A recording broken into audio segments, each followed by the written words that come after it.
விக்கல் ஏன் வருது அப்படின்னா, உடம்பு சூடாகும்போது, அளவுக்கு அதிகமாக சூடாகும்போது உடலின் வெப்பநிலை அந்த அளவை விட அது கடந்து போகும்போது விக்கல் ஏற்படும். அதனால தான் தண்ணி குடித்தாக்கா விக்கல் நிற்கிறதுக்கு அதான் காரணம். வந்து எப்போ விக்கல் வருதோ அப்போ நம்ம அதை எதோட அறிகுறியாக நம்ம நினச்சிக்கணும் அப்படின்னா, உடம்பு சூடாயிடுச்சு, அளவுக்கு அதிகமாக சூடாயிடுச்சு, அதான் விக்கல் வருது அப்படிங்கிறதுக்கான ஒரு அடையாளம், அதை தெரிவிக்கிறதுக்கான ஒரு அறிகுறி தான் விக்கல் அப்படின்னு தெரிஞ்சுக்கிட்டு உடனே தண்ணி குடிச்சிடலாம். இதுக்காக போய்ட்டு ரொம்ப குழம்பிகிட்டு இருக்க வேண்டிய அவசியமே இல்லை. உடம்பு சூடாயிடுச்சுன்னா அதன் அறிகுறிகள் எப்படியெல்லாம் வரும் அப்படின்னா, சிறுநீர் மஞ்சளாக போகும். அப்புறம் விக்கல் எப்போதும் விக்கலும் உடனே உடம்பு சூடாயிடுச்சுனாலே உடனே விக்கல் வந்துடும் அல்லது அப்படின்னு நினைக்கக்கூடாது. சில டைமில் வராமல் இருக்கலாம். ஆனால் விக்கல் வந்ததுன்னா கண்டிப்பாக அதுக்கு இதான் காரணம். என்னென்னா, உடம்பு சூடாயிடுச்சு, அளவுக்கு அதிகமாக வெப்பமாயிடுச்சு உடம்பு அப்படின்னு அர்த்தம்.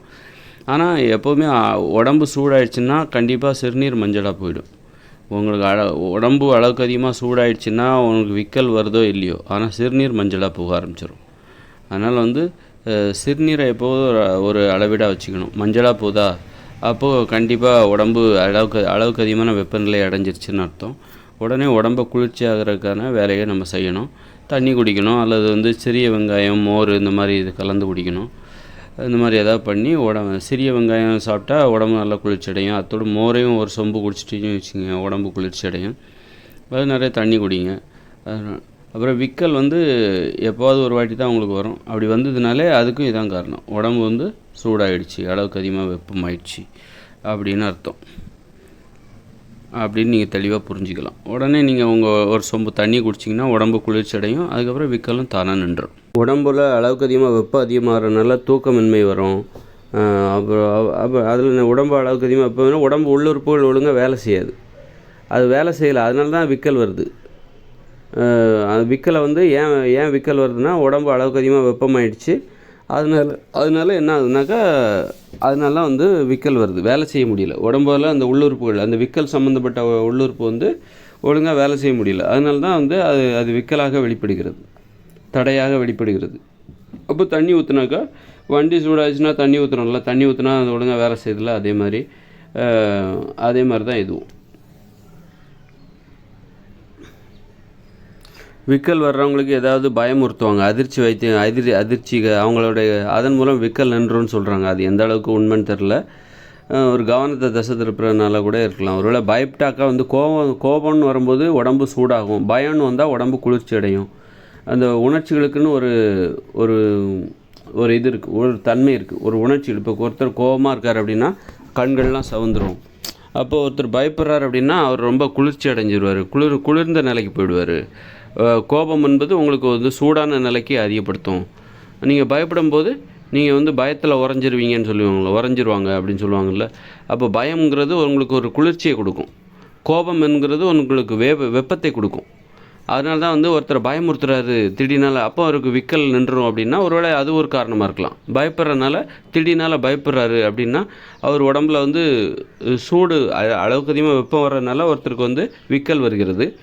அவரை போய் நீங்கள் பயமுறுத்தும் போது அவருக்கு கோபம் எதுவும் இல்லாமல் போய் டக்குன்னு அவர் குளிர்ச்சியான நிலைமைக்கு போயிடுறாரு, பயப்படும்போது உடம்பு குளிர்ச்சியான நிலைமைக்கு போய் அதனால் விக்கல் நின்று போகிறதுக்கு காரணமாக இருக்கலாம்.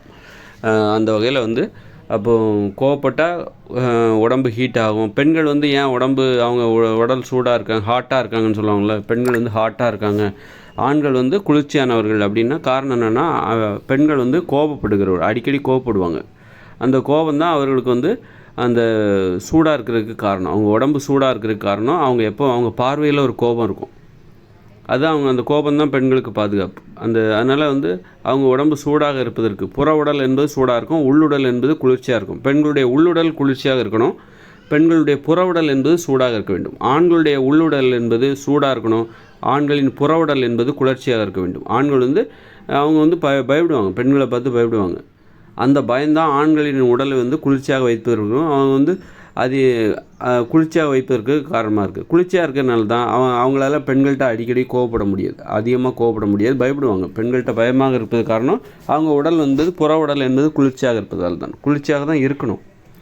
அதே நேரத்தில் ஆண்களுடைய புற உடல் சூடாக மாறிடுச்சுன்னா அவங்க அந்த மாதிரியான ஆண்கள் பெண்கள்கிட்ட கோவப்படத்தான் செய்வாங்க.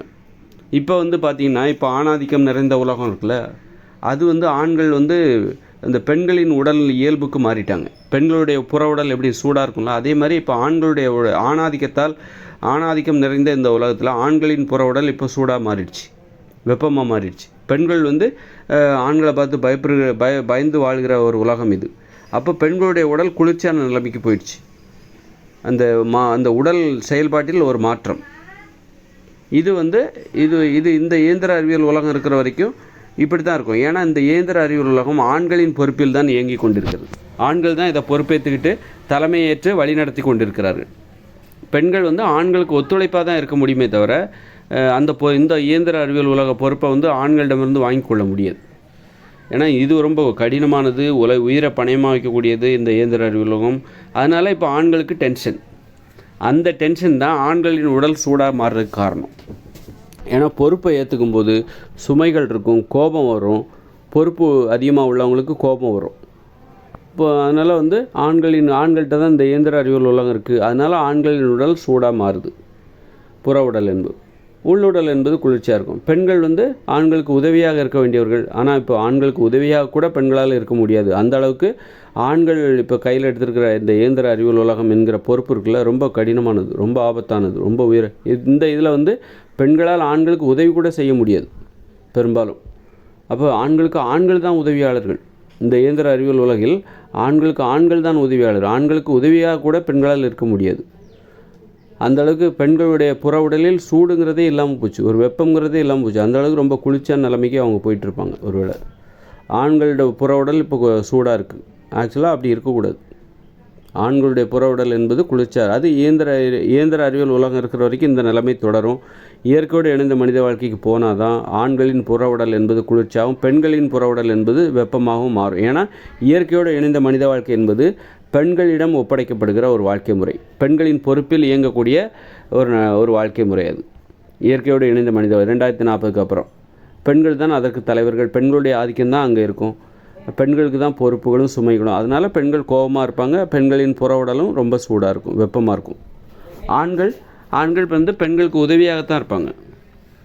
அதனால் வந்து அவனுக்கு எந்த பெரிய பொறுப்பு, இது பெண்களுக்கு உதவியாக இருக்கணும், அவ்வளோதான். பெண்கள் கூட நிற்கணும், அவ்வளோதான். அதனால் அவன் வந்து குளிர்ச்சியாக கூலாக இருப்பான். பெண்கள் மட்டும் டென்ஷனாக இருப்பாங்க.